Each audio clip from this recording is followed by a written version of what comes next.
So where to begin? I was on Instagram earlier, flicking through, and I saw a post by a bloke called Reef. Now, a channel that is actually obviously quite popular, but not one I've actually watched myself. Caught my eye though for some reason.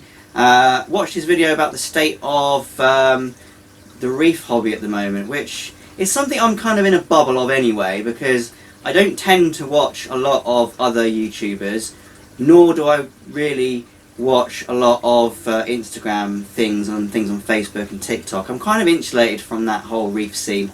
I don't really count myself in that sort of group. But this one caught my eye, and then I also watched the post he was referring to by Inappropriate Reefer, which is a guy I have spoken to a few times. Great lad. And it's all about YouTubers and the state of how people are really pushing high-end gear in the reefing hobby, which, again, as I said, it's not something I normally really pay much attention to, because you're always going to have that divide between people. As the Inappropriate Reefer says, certain people can afford expensive cars, some people can't, but the people who don't have that access to the money will like looking at these expensive cars. And it's the same in the reef hobby, I guess. I can't afford expensive reef gear, and I won't pay for it either, because a lot of the time it's completely unnecessary to spend so much money on a lot of this expensive lighting and expensive equipment that's pushed quite heavily on YouTube by certain YouTubers, I suppose, but not just in the marine side, but also in the freshwater side. And I'll tell you something, I've worked in the marine hobby for 10 years, not just the marine hobby, but also aquatic retail and aquatic wholesale. And I will tell you that the markup on these lights is, and equipment in the marine side especially, is a lot higher than you're going to think. They do make quite a bit of margin on these bits of equipment. And it's a bit like when you get married. So say you go and book a hotel and you're just going to go there for the night, just for whatever reason, it'll be one price. But as soon as you mention that you're going there to get married, or you're using it for a wedding venue, the price increases dramatically. And it's the same in the reef keeping hobby. So when you've got equipment for freshwater fish keeping, it'll be one price. Say it's a marine, whatever, light, pump, whatever, and it goes up. And it's purely because they know that there's more money in reef keeping, generally, and then they can charge more money for that equipment, even if it's essentially the same thing that a freshwater fish keeper would have.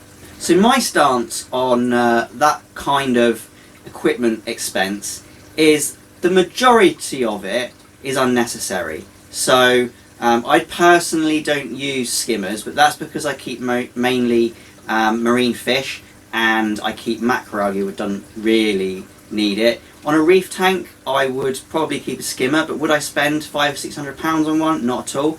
I'd probably spend maybe £100 to £200. There's only so much you can do with a skimmer, there's only so good you can make it. I don't think the value really increases with that extra price. Might be 10% better for 600 quid, but why spend that much money? And also on lighting and things like that, to be fair, I don't think LED lighting is that much better than T5 lighting. I know that's a massive debate as well, but the debate aside, I've grown corals under T5s and I've grown corals under LEDs. Is there much difference? Not really. I find actually the only difference to be is the blue penetration tends to be better, so things fluoresce better. Growth wise though, I tend to find that they're just as good under T5s as they are under LEDs. So I'm kind of going back in time with my lighting, especially for macroalgae. I kind of prefer having T5s nowadays. Strange. And I haven't really planned this conversation. It just struck me as I was watching these videos that it's a weird one because I'm insulated from it, but I can see that a lot of, well, having looked at some videos now, I can see the way it is, because yeah, obviously being a YouTuber myself, it depends on how you do your channel, because a lot of people want to create a channel for fun, but in the back of their mind is actually they want to create a channel and become the next PewDiePie or whatever, but in fish keeping. So the forward thought is always making loads of money potentially and quitting your job and living the best life you can live. which is something you could do. It's certainly something you could do, but you kind of can't do that without a little bit of help from sponsors, or the money coming in from sponsors. Equipment from sponsors helps. But just like anything, with social media, people watch those videos to either be inspired, so they want to see something which is like better than they could do themselves, and it gives them that sort of inspiration to try harder, or you tend to want to watch videos on technical stuff. So if you're buying something, you're going to want to see a review of that product. Now, if you are getting those items for free, it's very, very tempting just to do a positive review, because then you think, well, maybe they'll give me something else, and you get stuck on that conveyor belt of just getting free stuff to do good reviews. And I think that's terrible. Whenever I do reviews, I tend to try and do it in a format where I look at something and I try and pick good and bad stuff.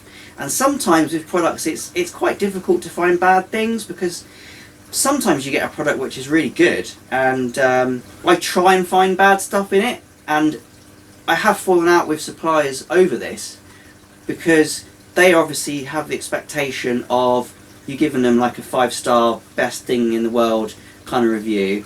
But I think it's disingenuous just to review things positively because you've been giving them for free. So it's not something I ever do, and it's not something I want to do, because I know that you guys would probably pick up on that and not watch. But lots of people do that. It's kind of like positive reviews for money or for free equipment. It happens all the time. Chinese companies are specifically bad for this, because I've been offered so much stuff from Chinese companies for free to review, but a lot of the stuff is junk, and I won't review it. I refuse. But I can see how a smaller channel would jump at that. Yeah, I can see that, and I can see how they would potentially not be as honest as they should be potentially for these items. And equally with bigger channels, when you've got channels that are sponsored by larger companies, not naming any specifically, but you know, channels that won't even touch me because I'm too small, like Red Sea, stuff like that, big Reef equipment suppliers. If you're at that level where they're starting to give you aquariums, lights, things that are worth thousands of pounds just for free, it's very, very hard to then do a negative review on that, isn't it? Or not a negative review, but it's very, very hard and tempting to not pick up on the bad things of that product. And that's not right. And I don't agree that people should be doing that, because if you don't say things bad, you're then lying to your clients, are you a client? I don't know. Viewers, watchers, whatever you're called. That is not right, and I don't agree with that. And I totally am against people being bought out by companies to promote things in a positive light when perhaps it shouldn't be so positive. But that's the nature of capitalism and business, making money. There's lots of free marketing to be had within YouTuber and Instagram and all the social media influencers. I know a company, a UK company, that spends thousands of pounds to get professional photographers, videographers to come around, film their products, create a nice commercial for them, maybe 3 minutes, and it costs them £5,000-6,000 to record, edit, do. That's a lot of money, whereas you could give your product to multiple YouTubers, and firstly you've got a direct audience, so you know that they're going to be watched by people who keep that fish tank or that pond pump or whatever. So it's a direct audience, which is the most valuable audience you can get, people who are interested in that subject watching your product. And secondly, normally most YouTubers, especially at my level, don't even charge for those videos, because they're more than happy just to like have the free product, you know. Oh yeah, definitely, I'll take your £100 pump and I'll review it. It's cost the business 30 quid for the item, maybe, if that, and then they're getting a free video. A lot of the times YouTube videos are done pretty professionally anyway. They're getting it done for free, 30 quid, and then uploaded direct to their key audience. rather than spend £6 for a professional to come around, which they then have to market themselves. So much money to be saved through YouTubers, and that is why companies give items to YouTubers. It makes so much financial sense. Even big companies giving £1,000, £2,000 tank or light to a YouTuber, if they know they're going to be getting 100,000 views of people who are interested in reef tanks, wow, let's do that all day long. Do you know what I mean? So it's just this thing, isn't it? I mean, it's always going to happen. What you have to do as a viewer is just realise that most of these reviews are essentially adverts a lot of the time. They're adverts wrapped up in your favourite YouTube personality, I guess. And it's kind of sad as well. It is kind of sad. And you know, I try and be honest with you. When I get my Amazon pumps off Amazon that I buy for 15-20 quid off Amazon, and I do a review on them, I paid for that, and I'm reviewing it. If I like it, I like it. If I don't, I don't. And that's just the way it is. The Fleevel Shaker, that reviews I've done on that, I genuinely believe everything I've said in there. I've highlighted things which I didn't like. I've got some things wrong, but overall, what I'm trying to tell you is the information that I give you is my genuine opinion, if you know what I mean. It's not been bought or anything like that. And in terms of equipment, so I'll put the social media aspect away now. In terms of equipment for marine tanks, I've always been a budget conscious reefer. Now you might say that's strange because I'm surrounded by fish tanks. I've got 2 sheds for fish tanks, although this one is going, so this won't be my fish house anymore, it'll be the other one. And I've got 2 sheds, so clearly I'm a really wealthy guy with loads of space, loads of money to do things, and that is not true. I earn probably significantly less than a lot of people, but beside that point, a lot of this gear that I've got has come from being savvy with going to aquarium shops and buying what they would consider to be junk. So this is how you can do big tanks and marine tanks for a reasonable amount of money. So I'll just talk about the aquariums first. Let me pick this up and I'll just show you what I've been doing. So if you've been watching my channel for a while, you'll know this anyway, but these 4-foot tanks here, they're not like any other tank you'd have at home. They are shop tanks, which is why the blue is at the back. And excuse the mess because my wife's had a baby recently, so time is not what it used to be, and I haven't had a huge amount of time to keep these looking as nice as they would. But regardless of that, we're talking about budget, right? So you don't need to buy a brand new aquarium. You can buy broken aquariums, or go to the tip even, because there's loads of aquariums at the tip. So this tank here is broken. So it's even got a crack. That's a crack down there. There's one at the back. They don't look brilliant at the moment, but the point is, this was going to get thrown away. This was going to get thrown away. That was going to get thrown away. And this tank here was significantly reduced because of this chip, okay? So here is a 5-foot tank and 3 4-foot tanks that I got. I think I paid, what was it, 50 quid for this tank? So that's 4 tanks for 50 quid.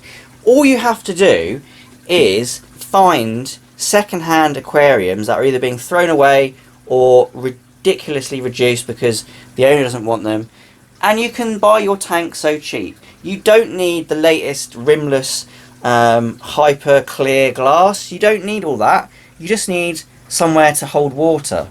Am I making sense here? I mean, I don't really go in for all this having the most expensive things. I'm into saving money and keeping marine fish, you know, that's my deal.